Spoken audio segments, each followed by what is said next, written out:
Durant les 3 saisons de Fenêtres sur cour, vous avez suivi procès, crimes et faits divers à travers mon regard de chroniqueuse judiciaire. Aujourd'hui, ce podcast s'arrête, mais avant de vous dire au revoir, j'ai voulu vous emmener avec moi sur un procès au long cours. Aucun enregistrement n'est autorisé à l'intérieur d'une salle d'audience. Alors, j'ai embarqué mon micro sur un procès qui s'est tenu autant, si ce n'est plus, à l'extérieur qu'à l'intérieur de la cour d'assises, pour vous faire découvrir le hors-champ de la justice et essayer, ensemble, de répondre à ces questions. Comment naît un fait divers ? Quel rôle jouent les médias là-dedans ? Qu'y a-t-il de si captivant à suivre une affaire criminelle ? Et surtout, qu'est-ce que cela dit de nous-mêmes ?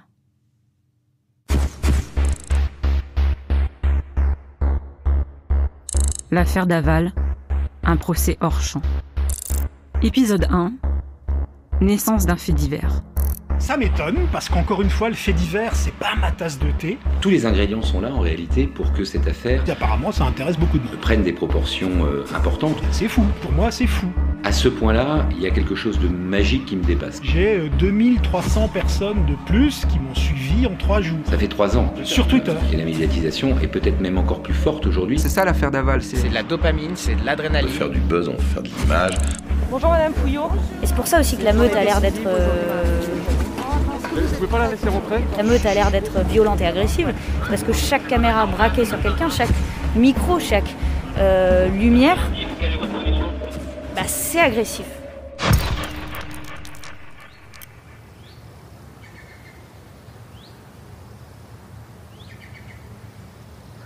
On ne sait jamais ce qui va attirer la meute. Moi, j'aime bien aller voir un paysan, l'interviewer dans son champ, et il m'explique pourquoi le maïs ne pousse pas cette année, parce qu'il n'y a pas d'eau, la sécheresse, etc. Il y a des histoires. Jean-François Fernandez est arrivé en 1992 à Radio France. Dans la région aux 1000 étangs, ses habitants, cette quiétude et cette qualité de vie, l'ont convaincu de rester. Il est aujourd'hui journaliste à France Bleu Besançon.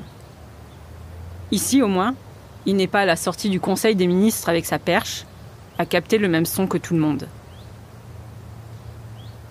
Mais un jour d'automne 2017, une histoire en particulier va prendre une ampleur inédite.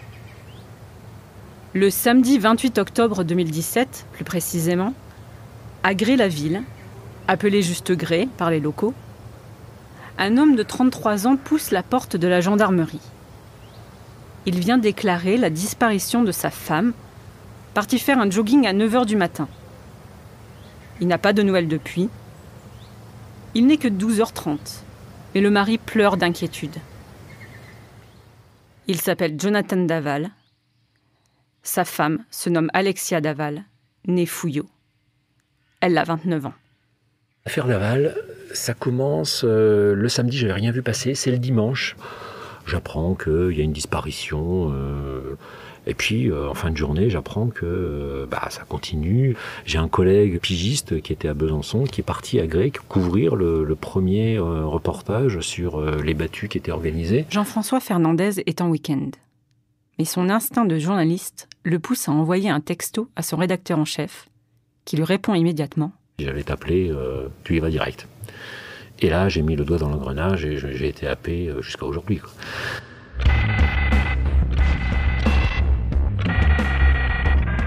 Dès le lendemain matin, c'est le tumulte. Le journaliste voit débarquer des dizaines de cars régis équipés d'antennes satellites. Il voit des hélicoptères tourner au-dessus de la ville. C'est le début de l'affaire Daval.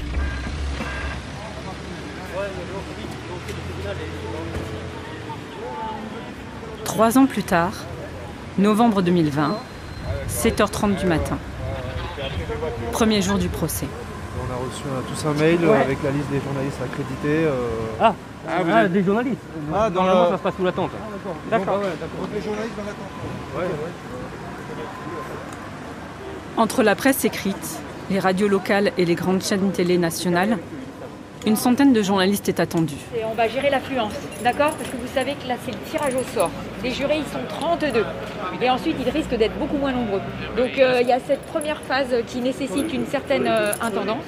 Et puis ensuite, bien sûr, on orchestrera mieux le déroulé. D'accord? Voilà. Les 3 salles sont apprêtées pour le procès. Il y a des retransmissions dans 2 autres. Donc, on va y arriver, là. D'accord? Voilà. Hein, bienvenue à Vesoul, la Haute-Saône.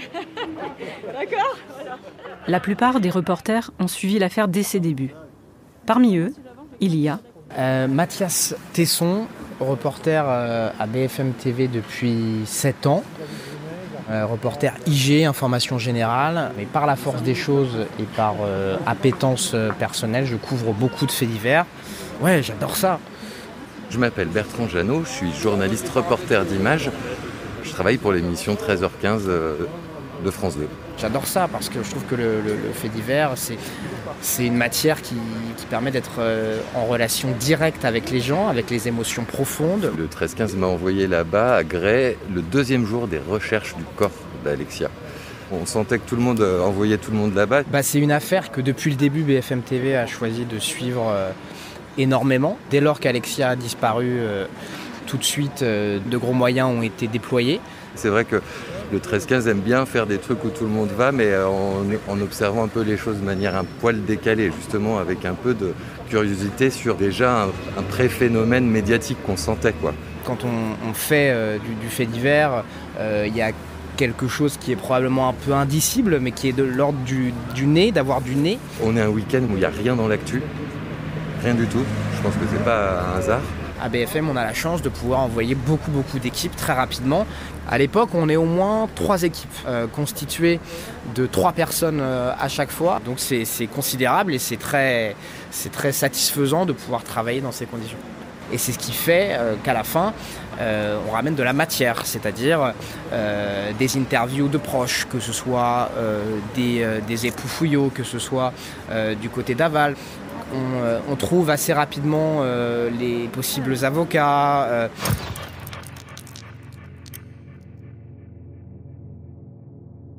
Les avocats. Alexia Fouillot, épouse d'Aval, n'est jamais revenue de son jogging matinal en ce jour d'automne 2017. Ses parents, Jean-Pierre et Isabelle Fouillot, contactent alors Maître Jean-Marc Florent. Maître Florent n'en est pas à sa première grosse affaire judiciaire. Il sait reconnaître les premiers frémissements d'un raz-de-marée médiatique.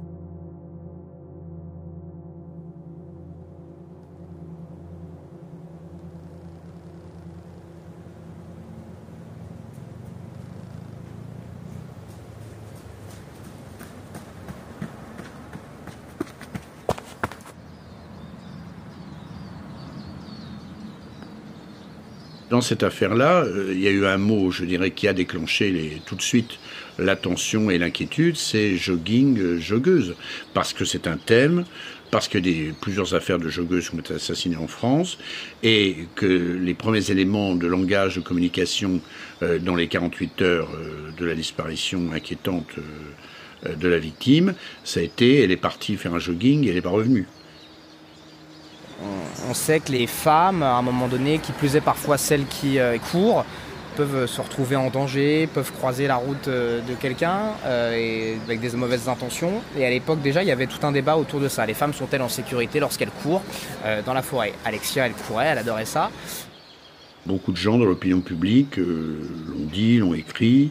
Ça aurait pu être nous, ça aurait pu être notre fille, ça aurait pu être notre gendre. Il y a un phénomène d'identification. Mais moins il y a d'affaires criminelles dans un département, plus elles sont scrutées par l'opinion publique locale.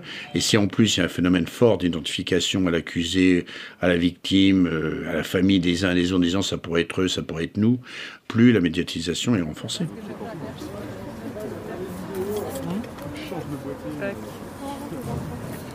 Le premier souvenir que j'ai de cette mission, c'est un jogging solidaire qui est organisé à Gray en hommage à Alexia. Il y a tout un tas de groupes de joggeurs de la région qui décident un dimanche, je crois, de venir courir pour lui rendre hommage. Et parmi tous ces joggeurs, il y a Jonathan, déjà, avec un t-shirt violet, si je me souviens bien, et qui participe à ce jogging, qui court aux côtés de son frère. Et je lui pose une question à ce moment-là à Jonathan. Je lui demande comment il se sent, est-ce qu'il a des suspicions, etc. Et il me répond pas. Il me répond pas du tout. Il me regarde d'ailleurs à peine. Et son frère d'ailleurs fait barrage à l'époque pour que je n'aille pas plus loin dans la discussion avec lui. On pensait que l'auteur pouvait peut-être être un tiers, un homme de passage, un loup-garou, l'homme en noir.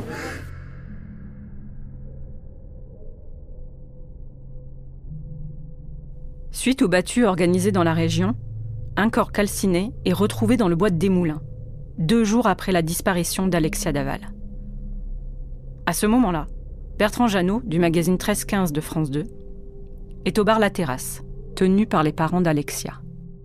Au moment où en fait on retrouve le corps, on ne sait pas encore que c'est le corps d'Alexia à ce moment-là, mais on retrouve un corps et moi je suis avec eux à ce moment-là.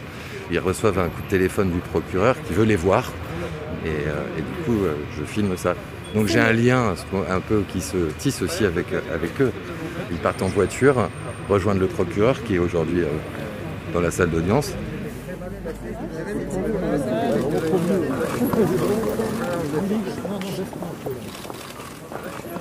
À l'époque, face à la pression ambiante, le procureur de la République, Emmanuel Dupic, décide de donner une conférence de presse. Le corps retrouvé dans le bois des Moulins, enfoui entre 2 arbres, est bien celui d'Alexia Daval. Les obsèques ont eu lieu le 2 novembre 2017. Tous les médias étaient là. Si vous regardez les photos de l'époque, on voit le mari de la victime, Jonathan Daval, pleurant devant un immense portrait de sa femme Alexia, entourée de roses blanches. Quand on voit les photos du mariage, il a sorti le costume de son mariage pour l'enterrement, mais c'est un costume avec des broderies en velours, on a l'impression d'être dans une pièce de théâtre. Par la suite, une grande marche blanche est organisée dans les petites rues de Gré-la-Ville. 8000 personnes répondent à l'appel. Jonathan Daval, le mari de la victime, porte une marinière et un caban bleu marine. Dans ses mains, il tient une rose rouge et une rose blanche. C'est une image que vous avez forcément vue. Son visage en larmes tourne alors en boucle sur les chaînes d'infos en continu. Des milliers de personnes qui participent. Et là encore, il est en tête de cortège. Il est épaulé, soutenu par les Fouillot, par Jean-Pierre et Isabelle. Et il prend la parole à la tribune, devant tout le monde, quoi. Devant les habitants, devant les journalistes. Mon épouse et moi partageons la même soif de liberté à travers nos activités sportives. Alexia aimait nager et courir, passion qui nous réunissait, tant dans l'effort que dans l'épanouissement de notre couple. Elle était ma première supportrice. Durant les 3 mois qui vont suivre, Jonathan Daval va vivre avec sa belle famille, Jean-Pierre et Isabelle Fouillot. Il mange avec eux, passe les fêtes de fin d'année avec eux et pleure avec eux. L'année commence à peine quand... Un matin, j'étais chez moi au mois de janvier, fin janvier 2018. Mon rédacteur en chef m'appelle en me disant « Écoute, ça crépite là, faut que tu ailles à Gré, il se passe des trucs. » J'y vais direct. Moi, personnellement, j'ai jamais envisagé à ce moment-là qu'il puisse être l'auteur du crime. Certains confrères de presse régionale ont eu à l'époque déjà un peu ce nez de se dire « Tiens, Jonathan, pourquoi pas ?»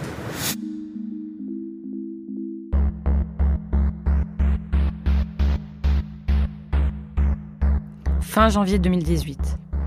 3 mois après la découverte du corps d'Alexia Fouillot, épouse Daval, les gendarmes sonnent à la porte du couple rue Sonjour, à Gré-la-Ville. Jonathan Daval est immédiatement placé en garde à vue.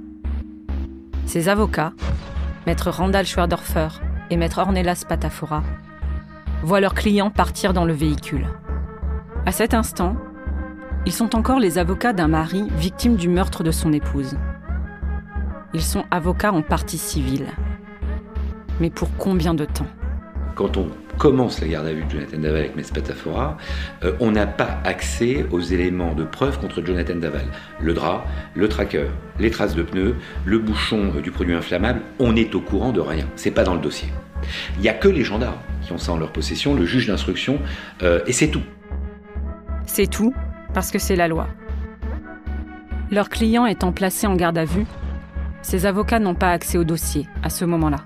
On commence la garde à vue dès 9h30 du matin, à 11h, tous ces éléments-là sont dans le journal Le Point. Donc, qui les a donnés au journal Le Point ? Voilà. Donc, à partir de ce moment-là, nous, on est obligé d'adapter une garde à vue, ce que beaucoup de confrères n'ont pas compris et les gens n'ont pas compris, avec les éléments qu'on apprend dans la presse. Ce que les avocats apprennent par voie de presse, ce sont les éléments récoltés par les enquêteurs depuis la disparition de la victime. Sur le corps calciné d'Alexia Daval, ils ont retrouvé un drap, semblable à celui découvert dans la maison du couple. Le tracker de la voiture professionnelle de Jonathan Daval, lui, a enregistré d'étranges allées et venues au beau milieu de la nuit, alors même qu'il a affirmé ne jamais être sorti de chez lui. Enfin, près du corps d'Alexia Daval, sous les branchages, un bouchon blanc a été saisi. Un petit bouchon s'imbriquant parfaitement sur une bouteille de produit inflammable retrouvée dans le garage du couple. Peu à peu, l'étau se resserre. Donc on sait déjà en lisant Le Point que Jonathan Daval, il va être incarcéré dans 48 heures. On le sait. Donc il va falloir qu'on adapte une position dans laquelle, au début, avant de les avoir vus, on dit, voilà, on n'est pas gêné par la garde à vue, on n'a aucun élément, Jonathan conteste, et on voit tout de suite que de toute façon, on n'aurait pas du tout eu cette position si on avait connu les éléments qu'on vient d'apprendre dans la presse et qui vont être déroulés à Jonathan Daval. Donc on anticipe tout ce qui va se passer et on essaye de préparer.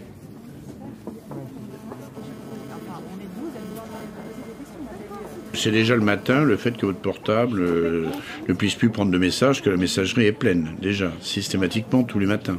Jean-Marc Florent, qui est un avocat de très haut niveau. Dès 7h du matin ou 6h du matin, parce qu'il y a certains de vos collègues qui se lèvent tôt. Donc à partir de là, c'est déjà un souci, parce que vos propres clients, s'ils ont votre portable, ne peuvent plus vous appeler. Qui est une de mes références, d'ailleurs, bien avant l'affaire Daval. Jean-Marc Florent, c'est une vraie gestion de la communication. Pourquoi ?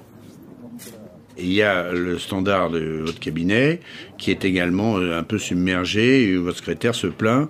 Donc après, ça veut dire que le choix, c'est de rappeler personne ou de rappeler tout le monde. Mais ça prend beaucoup de temps. Le pôle communication, c'est des dizaines et des dizaines d'heures de travail, qui ne sont pas consacrées à autre chose.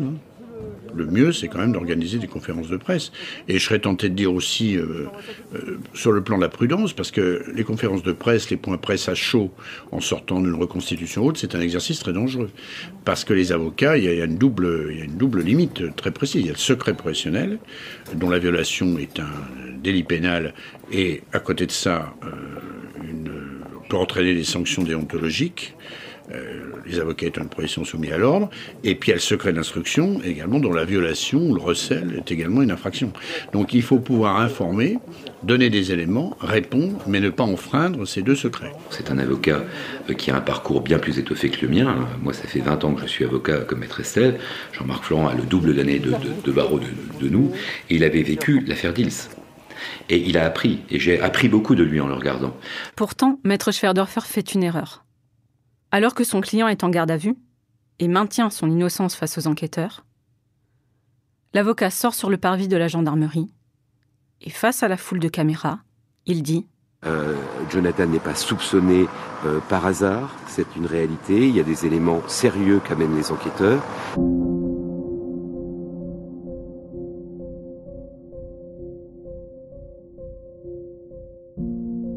C'est là où les gens ont dit, mais c'est scandaleux, Schwerdorfer accable Jonathan Daval, il accuse son client, on n'a jamais vu ça, il le balance, il le dénonce, mais pas du tout. Je sais, dès le premier jour, que c'est terminé pour Jonathan Daval, que c'est lui, que c'est fini. Il y a tous les éléments de preuve contre lui. Donc on essaye de préparer une deuxième phase, parce qu'on sent arriver la dépression profonde et puis une vague d'hystérie folle contre Jonathan Daval. De toute façon, c'est ce qui va se passer. Au bout de la 32e heure de garde à vue, Jonathan Daval avoue. Il est bien le meurtrier de sa femme Alexia Fouillot. Quand on a appris que c'était lui, mais tous les Français qui regardaient le petit écran, qui lisaient le journal, qui écoutaient la radio, se sont dit « mais c'est pas possible, on l'a soutenu ce mec, et c'était lui ». Pascal Robert Diard, chroniqueuse judiciaire au journal Le Monde, écrit un formidable papier dont la conclusion est juste et terrible à la fois. Dans l'affaire du meurtre d'Alexia Daval, la vidéo de BFM TV constitue d'ores et déjà le plus glaçant des réquisitoires. La force de notre groupe nous faisait nous dépasser. Elle élève ce fait divers au rang de passion collective. L'histoire échappe désormais à l'auteur du meurtre et au chagrin de ses proches, pour devenir une sorte de forfaiture nationale. Comme s'il n'était pire crime que celui de la compassion trahie. L'affaire ne s'arrête pas là. Plusieurs mois après ses aveux et son incarcération, Jonathan Daval invoque la thèse du complot familial. Il accuse son beau-frère, Grégory Gay, d'avoir étranglé Alexia, et sa belle famille, Jean-Pierre et Isabelle Fouillot, de le couvrir. Sa version du complot familial tiendra jusqu'à cette confrontation, incroyable et largement relayée dans les médias, où Isabelle Fouillot, la mère de la victime, fera craquer Jonathan Daval dans le bureau du juge d'instruction. Là, à genoux, il avoue tout. Il était seul. Il a tué sa femme, Alexia, seul. Mais pourquoi ?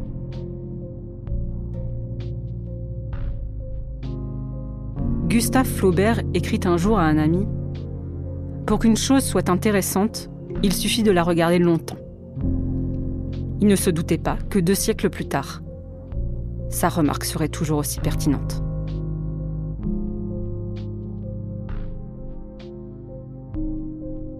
Ce qui caractérise l'affaire Daval, c'est que c'est un feuilleton à épisodes avec des rebondissements en permanence.